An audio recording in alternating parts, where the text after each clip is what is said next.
Good afternoon and welcome back to Gulfstream Park. Thank you for joining us here on Gulfstream today. I'm Gabby Gaudette, joined by Andy Serling on the eve of Fountain of Youth Day. Big day for the 3-year-olds tomorrow. Actually, a big day in general. We've got some excellent graded stakes action and really some excellent races in between. I agree. We've had some terrific big Saturdays here so far. This is the best one we've had. I mean, it's big fields, really competitive races. You and I are hoping between the two of us we don't go combined over 26 with the 13 we very races. Well could. It's not impossible there, though. I do have a couple of favorites, like Catherine Sophia in there, hoping to limp home with a couple of them, but it really is a fun card. It's a very fun card. A fun card here today as well on the eve of Fountain of Youth Day. And once again, we do have another carryover in that pick six that continues to grow. We'll take the chance to show you our featured wagers and our carryovers today. We'll start from the top here in race one, the rolling super high five. No carryover in that, but we do have a nice 7-horse field to start it off. 50 cent early pick five does start in race one as well. As we move on to the latter half of the card, race 6 kicks off the 20 cent rainbow pick 6, $1.7 million and growing there in the pick 6. In the late pick 5 starts in race 7. Interesting sequence.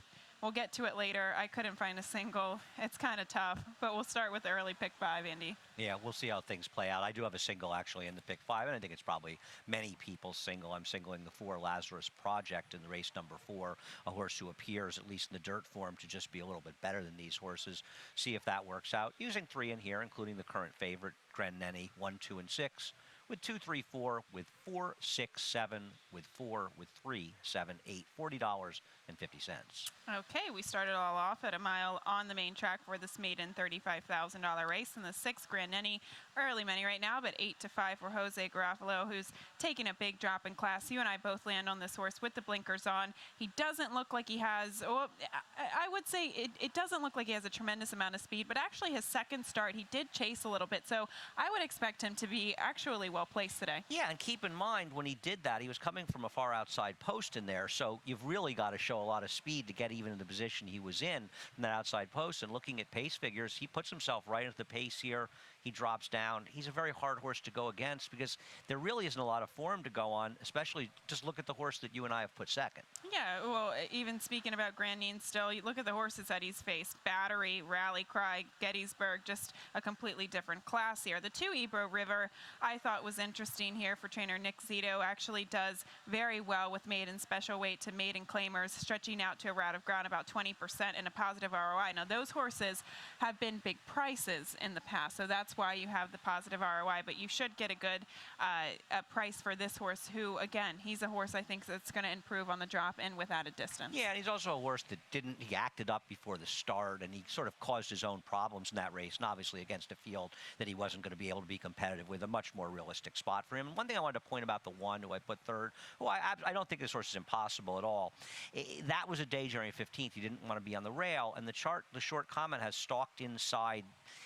This horse really wasn't on the rail. Now, to be fair, inside can be a deceptive comment because he was towards the inside of horses. He just wasn't on the rail, and I think it's important to make that distinction for people, especially if you note that January 15th wasn't off rail. The 3 Stonescape is one that I'm going to use now getting to a fast main track, but I also thought he was in a really awkward position in between horses. I believe there was like a 3-way duel, and he was caught in between them, and he just never got comfortable there. He never got the opportunity to settle. He kind of went backwards there at the top of the stretch. So I'm just hoping that he's a horse that maybe they can have the ability to either go or settle with him today and not be caught in that awkward position. Ready?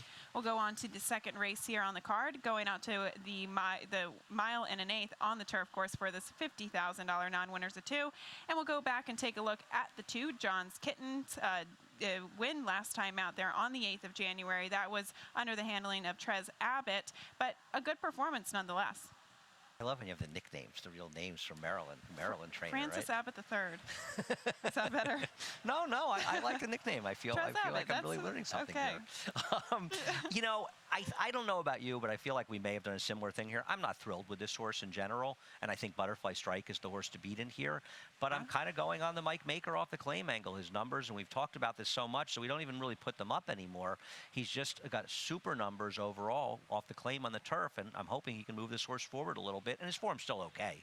It is. It's still okay. Honestly, I thought that was I liked him against Maiden Special Weight Company 2 starts back. I stuck with him last time out, and I thought it was a legitimizing performance on the drop in class. The numbers speak for themselves there for the Mike Maker barn on the turf. But the 3 Butterfly Strike is an interesting one. Is coming out of some Woodbine performances. And take this with a grain of salt. We found a stat here for the barn over the past 5 years, synthetic to turf here at Gulfstream. 0 for 13. None of them have hit the board. No, I didn't see that, and you found that stat. And that's an interesting stat, especially on a horse that's going to be a short price. And, once again, we talk about this. We're never going to put up, the only thing we'll put up a good stat for a long shot, you might want to throw it into the number, but stats are just part of the handicapping, and I think it's a very, very interesting stat with that horse. And this is also a trainer that does well here. This is not a guy who comes to Gulfstream and he's just sort of here wintering, getting ready for Woodbine. He does okay. And the one feather in the cap with this horse, though, I do think that he could use his speed to his advantage. He is very quick, and now at this distance, if he does get by himself on the lead, he could be a force to be reckoned with. Right, unless Golden Canyon goes from the outside, he could be in a very good spot, and he has good turf figures, so I'm not going to leave him out, but that is an interesting stat. The 6 Belente I just used in there, I thought was coming out of much tougher races there, and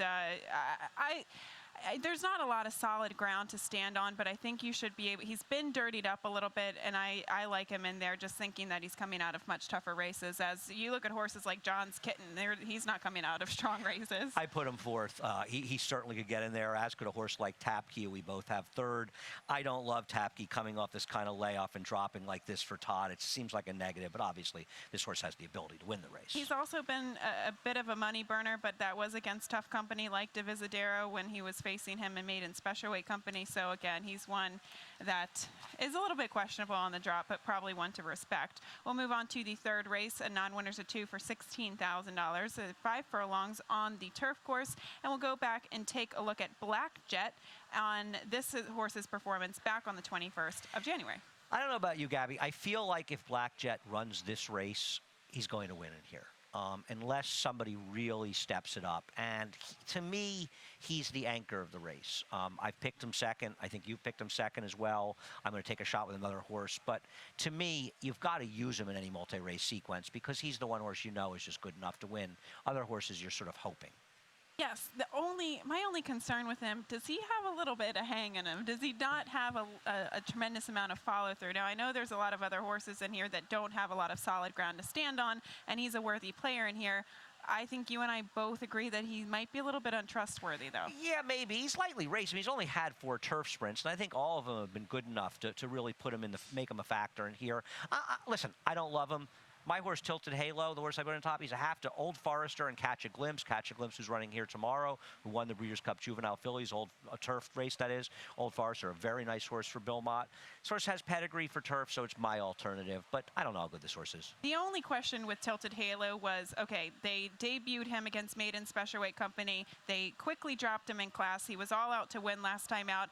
Does Eddie Pleasa kind of take the approach, well, what condition can this horse win on the main track for non-winners of 2? Do they try to open their options and go to the turf here today? Well, I think it's already established that he's really not worth a lot. Yes. I mean, that's already been established, so Eddie Pleasa knows his pedgree. Sure, he knows he's a half to these horses. Smart move. And said, this race came along. I should at least find out if Tilted Halo can run on the turf before I just drop him in for 62.5, because that's where he's going if he can't run on the turf. I thought it was a smart move. The 3 Starship Explorer, I thought was interesting because he has definitely faced much tougher company when he did sprint 5 furlongs in the past. The barn, I found an interesting statistic here. We'll take a look at the stat.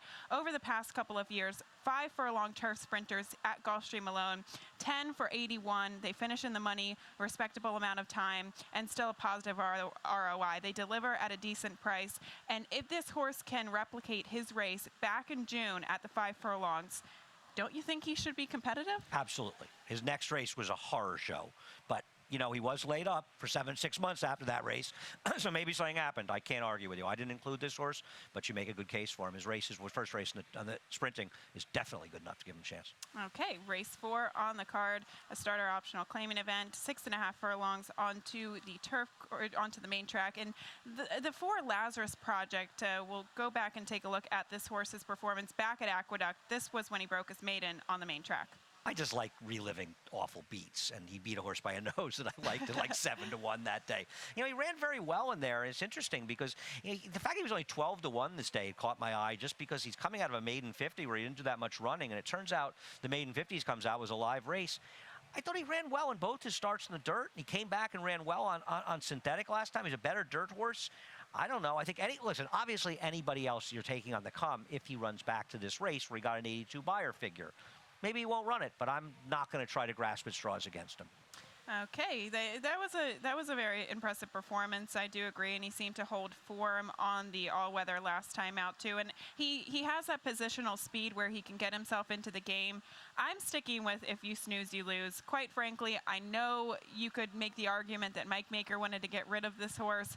I thought it was an impressive performance, and I was there when I saw the claim come up, claim by Peter Walder and Luch Racing. These are sharp connections. Yep. They go in for very sharp horses, and I thought this was a good claim, so I stick with him on the turn back All here. right. Listen, I mean, he can improve. He's a horse for a very sharp guy off the claim. I hate horses claimed from Mike Maker, but Walder's good. I thought Gotta Be Gold had a little bit of a chance. He was involved in that four-way battle for the lead against Shaggoff. Much better horses going a mile.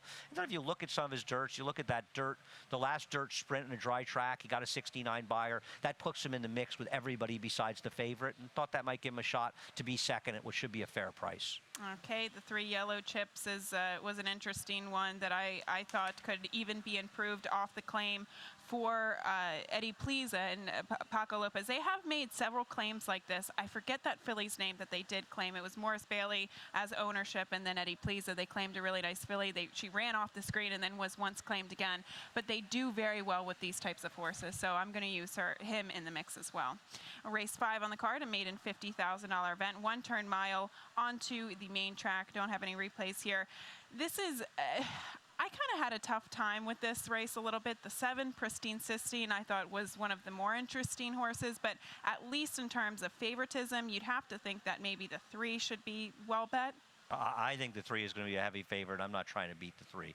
I know that you probably were better off the rail last time, but you're still talking about a horse that chased wide, going a mile and 1/8 against a good field. Kelly Tuff, who's entered on Sunday, looks like a promising horse for Eddie Pliza, won that race. I don't really even think Chavon's ran that badly in there. This is just a realistic drop for a barn that seems to be firing on more cylinders than it has. Horses are running very, very well, and I'm not trying to beat this horse. And the other thing is, this is not a slow horse, so no. I'm not worried about this horse plotting in here. And just to me, are any like George Navarro horses slow? No, is the question. Neither early nor late.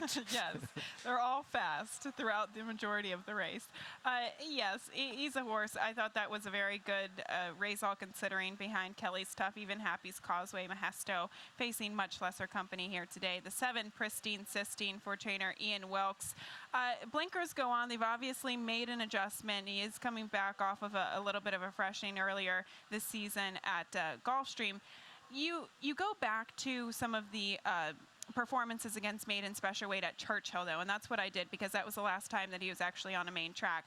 And he competed against a horse like If You Snooze, You Lose. And I know I keep talking about this horse, but he actually beat him in there. And the fact that If You Snooze, You Lose came back here on the drop for Mike Maker, won for the maiden 50, I think that makes this horse a little bit more credible. Listen, I picked him second, and I'm using him in my pick 5. You get no argument from me. Now, this is a tougher field than the field that If You Snooze, You Lose beat here. So I know it was a maiden 50, but this is a more competitive field. But listen, I have no argument with anything you're saying.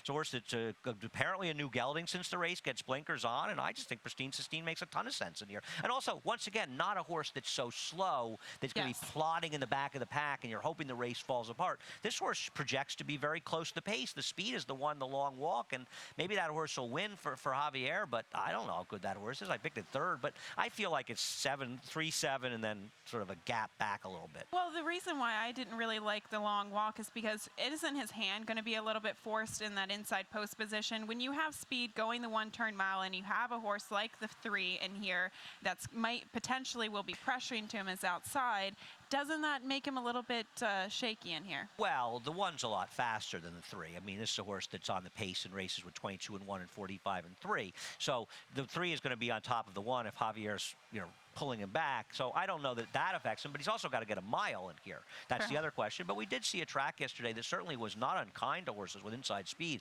to say the least. Okay, well, that's races 1 through 5. We're going to take a quick break. And when we come back, we're going to talk about the 20-cent Rainbow Pick 6 $1.7 million carryover. And we'll talk about the sequence right after this commercial break.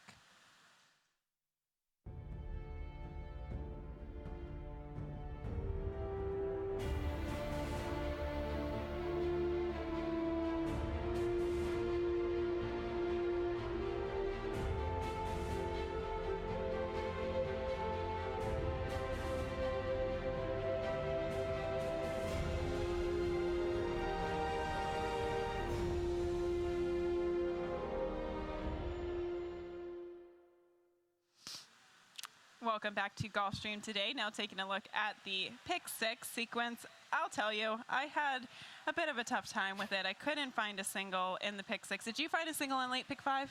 No, but the pressure's on, Gabby, because you hit a couple last week.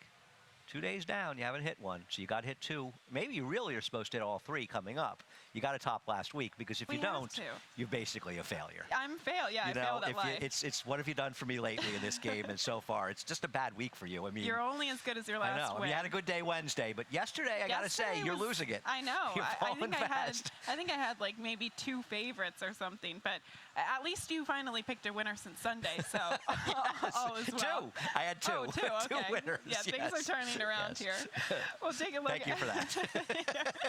Their combined price wasn't close to the price of either of your winners on Wednesday. You made fun of yourself yesterday, so I thought it was fair game for me to make fun of you today. It's fair game to make fun of me every day. We'll take a look at the sequence. Let's look at my ticket, $64.80. Hopefully we get through the first leg. I took the approach with the first leg of the sequence that either the 5 Alabama Slim should win or 1 Kozabro has to win off of the treble trip that he faced last time out, only using 2 horses because these are the 2 horses that figure. Besides them, you're grasping at straws. Yep. So 2 horses with 3, 3, 3, 3, capping it off with 2 horses in the final leg of the sequence. And actually, a horse that I think figures for George Navarro, it's a 5-furlong turf sprint, but also the 11 Belladini, who's coming out of much tougher races too. So it gives me the ability to really kind of use several horses in the middle part of the sequence that I think is a necessity. I did actually single. I singled Rediscover in the first leg of Pick 5 in the second race, and I could have used the 5. I wouldn't use more than those 2, but I decided to single the spread there. But, you know, this is a race coming up where Alabama Slim is just way the horse to beat. Now, I like these races for multi-race bet sequences. Doesn't mean you're going to hit them, but we talked about this before. You've got Alabama Slim, who's dropping for Rusty Arnold, who's having a very good meet down here, and is just way the horse to beat. Yes. Probably going to be in the 6 to 5, 7 to 5 range. Should be a short price in here. And just a horse to beat, running against better horses and running faster figures than everybody. And then you've got the universal trip horse in here, Wancho Sabro, who you picked, I picked, Mike Welsh picked. So everybody who's watching replays, anybody doing any trip handicapping is picking this horse. And we'll show you why if you haven't seen the replay, because Wancho Sabro, this horse didn't break slowly. This horse just got completely eliminated at the break, Gabby. And then we'll show the stretch. This horse wasn't checked repeatedly. This horse was very, very green. Yes, you can see him absolutely not. Now, I think he got off to an awkward start, but I think what also happened was that the rider lost his balance and completely checked back in his mouth.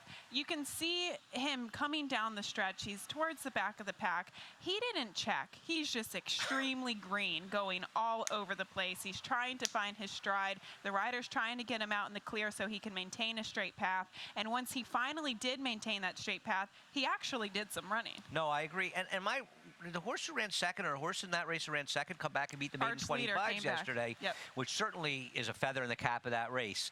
This is a horse, if you're a trip player, you can't ignore it. Now, maybe it'll turn out to be one of these moto everybody likes, and the horse is going to be 7 to 2 when it's not worth the value.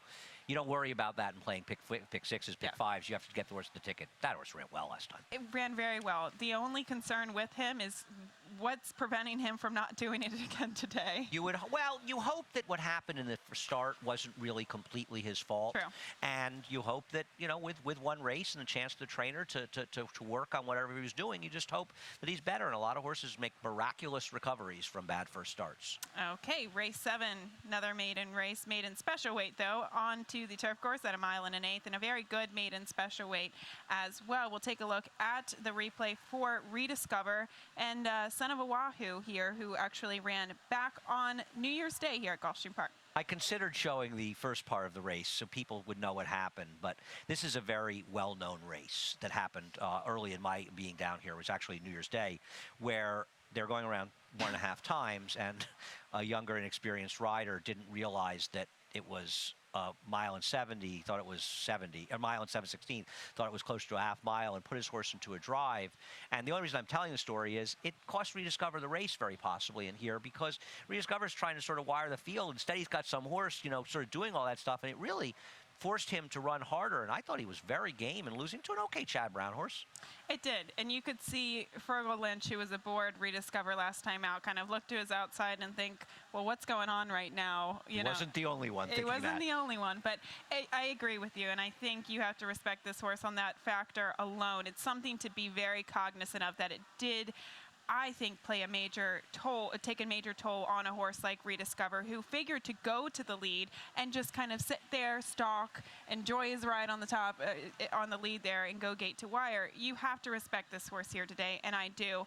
I was interested in the 5 Animal Instinct a little bit here for Graham Motion, and this is my only alternate option to try to beat Rediscover here, because I thought he ran a very good race last time out. Off the layoff, 7.5 furlongs. This horse clearly wants a little bit of more distance, and I also like the improvement in his turf workouts since his last race. It looks like a horse that just continues to really improve here. Yeah, I don't know. He clearly wants more distance. I mean, I thought he ran very well considering he was coming off a long layoff. He got a very good trip in the race, but he really ran well. No, listen, I very easily could have doubled my ticket. I decided I wasn't going to double. I wasn't going to play for that much money, and I don't think I've even put my ticket up, actually. Oh, yeah, which signals them. I didn't want to play for $81 here. It just seemed like a lot of money to ask people to put in here and be more reasonable. If you want to play for $81, use the 5. I agree with you.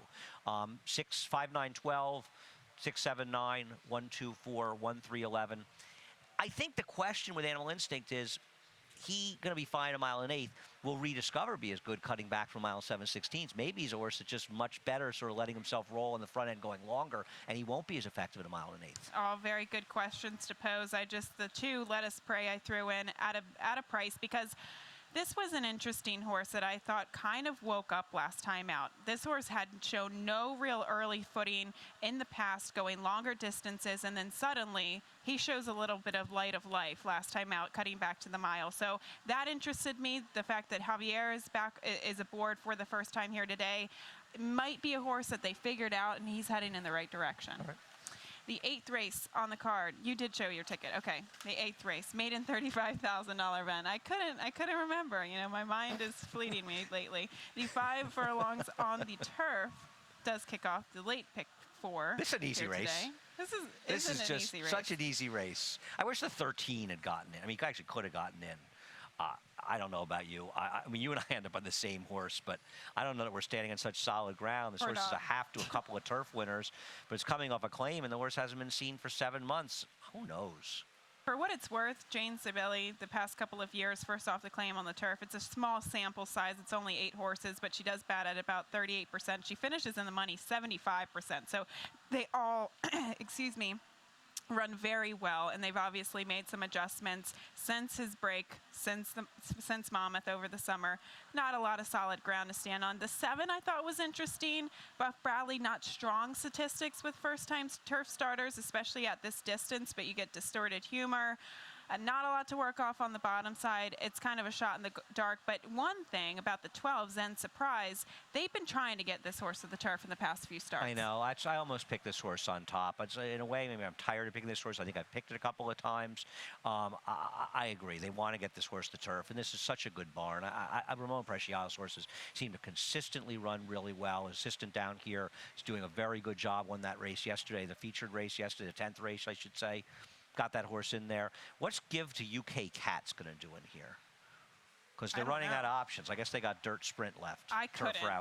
And you and I knew, like, going into that last race too, that, or even after the claim, you really were against this horse too bad. I was really. I was surprised he actually went off at 7-1, or even 2-1, 2 starts back. I loved Gone Local. This is a horse who, I think is very, very dubious, to use your words. And now are they trying to cut him back to 5 furlongs, try a new surface, try to shake him up a little bit? I can't trust him. I'm going in a different direction. It's interesting. I saw that Mike picked him, and I was wondering, and I get it. He was looking around for something to try to do, because this is just it's not a race where any horse you're picking. He's well posted too to the inside. Yeah, so. I mean, I don't know. I think he's a total wild card in here. I just feel like I'm not going to be shocked when he wins, and we go, I couldn't have bet him, but whatever. Exactly. Well, I'll be okay with that if that does happen. I hear you. Race 9 on the card, an open $25,000 claiming event, 6 furlongs onto the main track, and I thought this was a very interesting field, and maybe the cop-out pick was the 9. Bezad's Pride. I land on this horse a little bit. I do like him, actually. I'm using him in the multi-race sequences too. I don't know. I want to get your thoughts on this race. I thought it was a little bit tricky. I like that he ran as well as he did. Speed figure was a big improvement. The best not the best ever run, but all things considered last time. Considering the trouble he had, second off a claim, first time on a dry track for the new trainer. This horse had legitimate trouble. He wasn't winning the race, and it's very hard to tell which direction he was going in, because he was badly interfered with when the second place finisher came in the stretch, and it cost the rider to lose the irons, actually, and it's legitimate, and you don't know, was he backing up anyway at that point, because it was like a pivotal juncture in the race. It was. So it's so hard to tell. I've got to use him. I don't love him. I like the horse. It looked like he was just about to make a move, or maybe he wasn't about to make a move, and then he was bumped and then lost. Yeah, I think today is the day, and that's he's got to run really well today. To really find out what this horse is made of. I like him. I'm going to use him. The 7 Fast Karma is an interesting one. I believe you found a statistic on the Dan Kabisky barn. Yeah, I like this stat for Dan Kabisky. First time for a tag, first time in a claiming race on the dirt. And keep in mind, this is not a turf to dirt, because this is the dirt horse they tried on the turf. It's not a turf horse. 15 for 50, 252 ROI. Those are pretty heady numbers for a trainer who wins a lot, but those are pretty strong numbers. And I look at this horse, I mean, maybe a little bit slower in the dirt races and the figs than the other horses in here, but certainly not out of it by any means, and just facing much, much better horses consistently. This feels like a legitimate, just a logical, reasonable drop. The only concern with it, and I like him too, I use him in the mix, when you have a horse like Perdido Playboy to the inside who figures to be pretty fast, where does the 7 Fast Karma fit in the big picture? I think he's got enough speed that he's going to be reasonably close up here. I'm not concerned about it. He doesn't appear to be a plodding type. I mean, you look at his first start when he won in Indiana, he showed enough speed. He's not that far out of it, and there's some pretty quick paces. I think he'll be reasonably. Sometimes I feel like if they're live, they end up being better placed, and sometimes when they're farther back, it's because they're just not really live. Exactly. So it didn't really matter anyway. It was just another bad pick. Exactly. Well, the 7 Fast Karma I thought was interesting. Even the 6 More Mia, Luis Saez now aboard. I'm interested by this horse. He's dropping in class. It's the first time getting to a fast main track. They make an adjustment to take the blinkers back off when they put him on for the first time last time out. He seems like a tricky horse that I really want to use in those multi-race sequences. I agree. All right, we're getting through this card. The 11th race. Are we on the 11th race? Am I getting through it? I think so. The 11th and final, where are we right now? This is the 10th race. The 10th race on the card. A feature race of the day, an allowance optional claiming event, 7 furlongs on the main track, and a key scratch of the 3, Lex Vegas. I know. I hope he's okay, because he's kind of a neat horse. I mean, he may be a nice horse for Brian Lynch, so I hope he didn't scratch for any serious reason in here. I was going to try to beat him, but I wasn't against him. I've liked Prospectus. I understand, and I think the pace changed a little bit with Lex Vegas out, not the horse particularly fast. Dynamic standpoint, Johnny's going to have to find a way to get this horse a little closer, but he wasn't that far out last time. He does draw the rail again. I thought Prospectus has run sneaky okay in both of his starts, and I liked him more than Todd's other horse, Pinstripe, but I'm very interested to see what the horse that you have on top, Realm, does in here. I'm interested too. Now, well, going back to Prospectus for a second, if you go back to his race 2 starts back again, I thought that was even even though his Beyer speed figure improved on the slop last time out, I do think that he was kind of up against it 2 back, because we had the likes of Cattree, who just went to the lead. Where is Cattree? You love Cattree. He's abandoned you. But he's a fast horse, and he went to the lead. He never looked back. This horse was just kind of chasing him home, and I thought overall a very strong race. I agree with you. I thought he ran in there. I liked that. Because I remember looking at him in there saying, oh, this is another Pletcher horse that's 4-1 off a slow debut. This horse stinks. And then I remember watching the race and thinking, I wasn't right. This horse actually can run a little bit, and I like the move he put in. visually, the 4 Realm ran a very solid race in debut. Well, he was involved in that race. I would have shown it if Las Vegas, if I know he's That was scratching. a replay, yeah. He was actually involved in the pace with a Mark Cassie horse. I don't know if this horse has ever ran back. I'll have to ask Norm about it. That was an overwhelming favorite. It was like 2 or 3 to 5. And that was, I think, the first or second day. That may have been the first Saturday at Saratoga. It's a huge favorite. And that horse just stopped in the stretch, and Realm kept on going. And Barclay Tagg had a number of first-time starting 2-year-olds win, 3 or 4 during the meet in Saratoga, 2-year-olds, or even an older horse or two. So the fact that they did well then, do you think that it's a concern now transitioning the form here to South Florida? Well, it's not like the horse ran that fast a race. It didn't come up super fast. Look, I default into this top pick because I liked Las Vegas. Right. So I didn't initially going in. I thought that this was an interesting horse. I thought he ran well in debut. He looks like he has a little bit of speed, and you always like to have those types of horses. But Brent, coming back 7 furlongs off a layoff since Saratoga, there's a lot of question marks. I think you have more solid ground to stand on with horses like Prospectus and Pinstripe. You do, but if a horse is going to take a step forward in this race and get himself ready to make a move forward wherever he runs, whether down here or a race like the Bayshore at Aqueduct, it's going to probably be Realm, because the other horses, they're okay. I mean, Pinstripe and Prospectus, they've had their chances, and they've run okay, but Realm only ran the once. And keep in mind, that race was what, 7 months ago, almost 7 months today. So 2-year-olds are going to improve. They sort of say with like the buyer figures, 1.5 points a month. So that horse could easily, from that concept, run an 80 in here and very unlikely to lose. Blow the field away, yeah. Yeah, and also won its first race, so the horse can win a race fresh. I don't know. I mean, we'll see if he runs. I mean, the fact that Barclay has horses ready for Saratoga, well, you'd think he has this one ready here. And Barclay's had an okay meet. He hasn't had some great luck in some situations, but I think Realm could easily win this race and win it convincingly. Now, the 2 Pinstripe you completely throw out. I thought it was interesting that Javier Castellano, now whatever went into this, Javier Castellano was obviously aboard this horse in his first 2 starts. He was also aboard Prospectus in his past 2 starts. He stays to Pinstripe.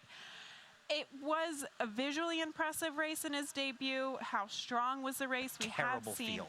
We have seen a lot of horses actually drop from that maiden special weight, and they've been running okay, not fantastic. I've tried Mr. Smith. It was a bad idea on Mr. Smith. He was bad. The long walk is in that race earlier. Listen, Pinstripe could win this race. Who knows? Maybe Hay the synthetic, but he beat a bad field first time. Okay, we'll go to the 11th and final race on the card, and we sure? top it all off with the 5 furlong sprint. I know these are your favorites. It's open $16,000 event, and the 3 Wellingtons appeal. Maybe this is a cop-out pick by me, but the way George Navarro's horses have been running lately have been really extraordinary. And if he can get to, or if she can get to her back races, she should be competitive. She's proven herself on this particular surface before. She's a through and through 5 furlong specialist. Yeah, I found a funny stat that's not a legitimate stat, but I thought I'd bring it up. Something I was talking with you worth beforehand. talking about. Trainers.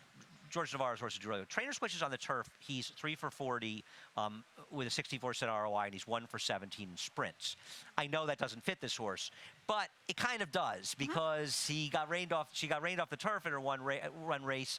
So we'll see. What that really suggests is she doesn't need to improve to win the race. No. So that's okay, but don't expect this horse, based on those stats, to necessarily move up, as sometimes he will with the dirt horses. Which isn't surprising. I picked the 11 Belladini you have second because gets back to the right surface. I thought her last turf race, I know she finished 6th, but beating a length against much better horses would make her super competitive here. I think a realistic drop. She's never run this low before, certainly never done it in a turf race, and she's run well enough in a race to be competitive, and you'll get a better price on her, so I put her on top. She also, I think, is a little bit more versatile. She has been proven in the past that she can stalk from behind the leaders, and I think that is a huge advantage at this distance. Very good point. I only use 2 horses in the final leg of the pick 6. I use the 3 and the 11. We do have one more horse in here, the 10, Roxy Lucy, who should be well bet off of the victory last time out at Gulfstream Park West. We do have a stat for the Wesley Ward barn.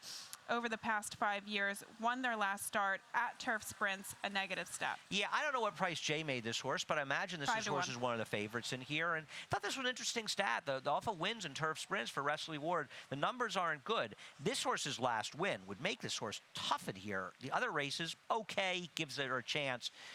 Is she Where as did good that as her race last come race? That from, was a though? gigantic improvement for her. She really ran. She really Good ran. trip or not, she really ran. She improved about 10 Bayard speed figures. I don't really know where it came from, and is it?